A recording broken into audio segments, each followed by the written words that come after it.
존경하고 사랑하는 국민 여러분.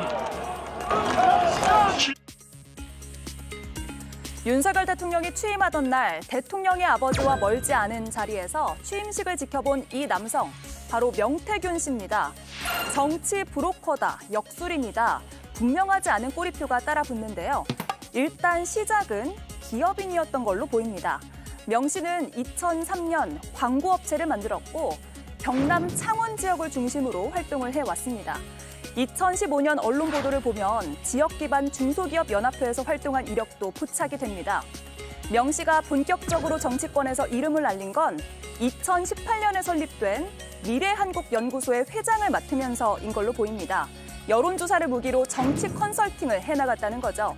다만 등기에 명 씨가 이름을 올리진 않았습니다. 공식 직함은 아니었던 걸로 보입니다. 자, 그런데 작년에는 직책이 정책 책사로 보도가 됐는데, 그러니까 몇 년 사이에 기업인에서 책사가 된 독특한 이력을 가진 겁니다. 어쨌든 명 씨의 입김이 센 이유, 대통령 내외와의 친분 관계 때문이라고 하는데, 그런 명 씨가 공천 개입 보도 이후 의미심장한 글을 남겼습니다. 태풍이 불 것 같다. 그리고 태풍 부는 바다에 뛰어들겠다고 말이죠.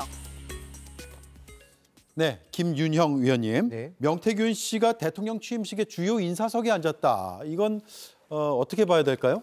일단 먼저 하나 설명드릴 게 하나 있는 게, 아까 말씀하신 게 김명선 의원이 컷오프 사실을 먼저 알았다라고 말씀을 하셨는데, 그게 저희 당시 공관위에서 김명선 의원이 김해로 자신의 출마 지역을 변경하려고 했었을 때 네. 어렵다는 점을 미리 전달했었다는 보도가 있었습니다. 그러니까 이 사실이 마치 특별하게 더 알았던 게 아니라 미리 전달이 됐고 그 과정에서 얘기가 나왔을 수가 있다는 거죠. 김해로 옮기는 게 안 된다고 통보가 됐다고요? 네, 통보가 됐다는 얘기가 있습니다. 당시 공관위 관계자가 그런 인터뷰를 한 게 있고요.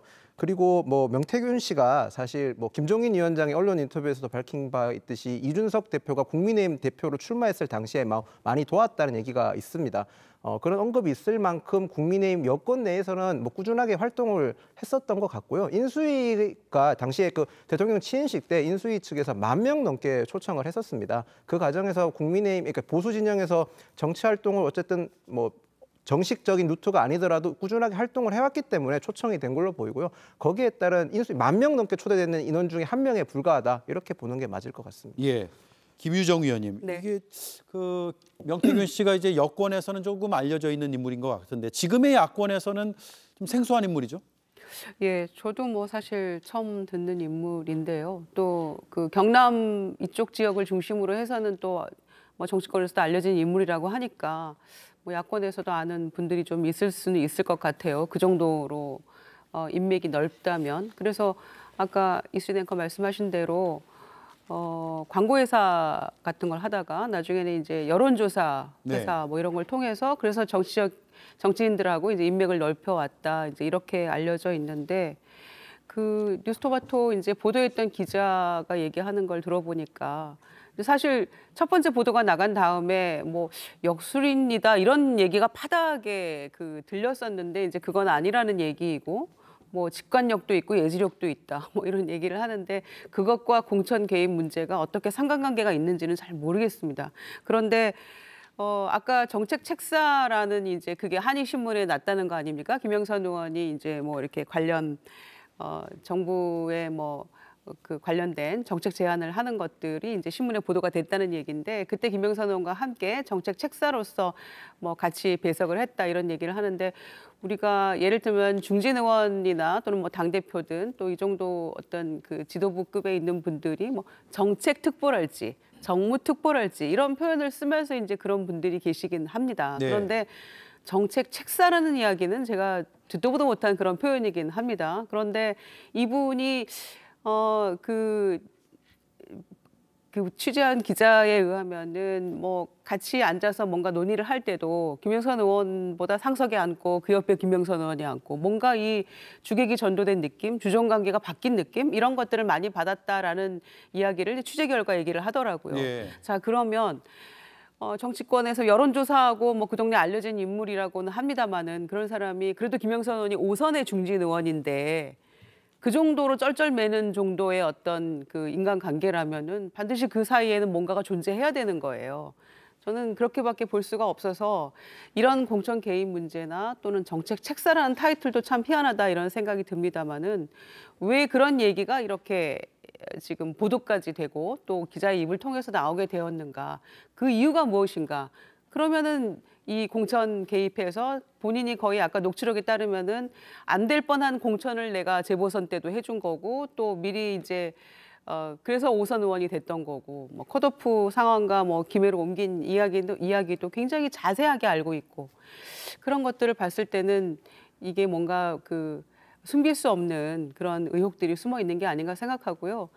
더 굉장히 많이 취재를 했고 많은 증거들을 가지고 있어서 살라미처럼 이걸 보도하겠다라고 얘기를 했기 때문에 네. 저는 분명히 뭔가 더 후속 보도가 있을 걸로 생각이 되고요. 특히나 첫 번째 보도했을 때 거기에 A 의원, B 의원, C라고 하는 김영선 의원의 측근, 그다음에 D라고 하는 당직자 이런 얘기들 쭉 나왔잖아요. 특히 그 당직자가 텔레그램 메시지 다 가지고 있다. 그때의 메시지는 여사와 김영선 의원 간에 주고받았다는 그런 메시지를 얘기했던 거거든요. 근데 가지고 있다라고 분명히 얘기를 했기 때문에 이거는 사실은 빠져나갈 수 없는 거라고 생각합니다. 예. 그래서 더 후속으로 보도가 된다면 아마 점점 더 명태균 씨가 아닌 대통령 부부에게로 더 의혹의 어떤 포커스가 맞춰질 수밖에 없다. 이런 생각입니다. 네. 자, 그러면 명태균 씨 입장은 어떠냐? 일단 뉴스토마토 보도에 대해서는 이솝우화의 바람과 태양 중에서 바람을 선택하셨군요라고 뉴스토마토의 입장을 전했고요. 태풍이 불 것 같다라는 페이스북 글도 남겼습니다. 그리고 오늘 영부인에 대한 근거 없는 정치적 의혹을 제기하기 위해 음모적으로 해당 기사를 작성했다. 허위 사실 유포에 대한 민형사 소장을 접수한다라고 고소 사실도 밝혔습니다. 김보엽 위원님, 예. 어쨌든 그러면 수사는 진행이 되겠네요. 그렇습니다. 그 민형사 소장을 언제 접수할지 모르겠지만 수사는 어떤 식으로든 저건에 관련해서는 진행이 될 것 같고요. 네. 제가 까먹기 전에 말씀드리면 아까 저는 녹취록 들으면서 좀 놀랬던 게 명태균 씨가 허풍, 허세가 있는 건 분명해 보입니다. 왜냐하면 대통령과 여사를 얘기하면서 님자를 붙이지 않습니다. 네. 친구를 지칭하는 것처럼 마치 옆집 아저씨 얘기하는 것처럼 불렀고요. 김영선 의원 후보에 대해서는 아예 호칭이 없습니다. 김영선한테 이런 식으로 얘기를 합니다. 네. 저 사람이 얼마나 자기를 과장하는지 알 수는 있는데 정치권에 은근히 이런 사람 많습니다. 허풍, 허세 있는 분들이 많은데 문제는 그렇게 얘기한 것들이 사실로 이어질 경우에 그건 그냥 허풍, 허세에 그치지 않고 엄청난 권력을 등에 업게 됩니다. 그 수사를 하게 될 것 같고 그 태풍이 불 것 같다. 그리고 뉴스토마토에는 태풍과 태양 중에 바람과 태양 중에 바람을 선택하셨군요. 이런 묘한 표현을 쓰는데 글쎄 저는 이걸 그냥 추측을 해봤습니다. 그 바람과 태양, 이 이솝우화에 등장하는 건 길 가는 나그네에 옷을 벗기는데 둘이 경쟁하는 거 아닙니까? 바람이 세게 부니까 옷을 더 여미고 태양이 따뜻하게 비추니까 옷을 벗더라 해서 태양이 이겼다는 이솝우화의 얘기인데 아마 뉴스토마토 취지에 응하면서 적절한 시점에 언젠가 때가 되면 혹은 내가 이렇게 당신들이 원하는 내용을 알려줄 수도 있다라는 식으로 얘기를 한 것. 네. 그게 태양 같고 바람은 이제 그 거꾸로의 결과. 결국 당신들이 내가 원하지 않는 방향대로 이렇게 보도를 했으므로 나는 더 옷을 여밀 수밖에 없다. 꽁꽁 숨기고 감추겠다. 이런 걸 암시한 거 아닌가 싶습니다. 예.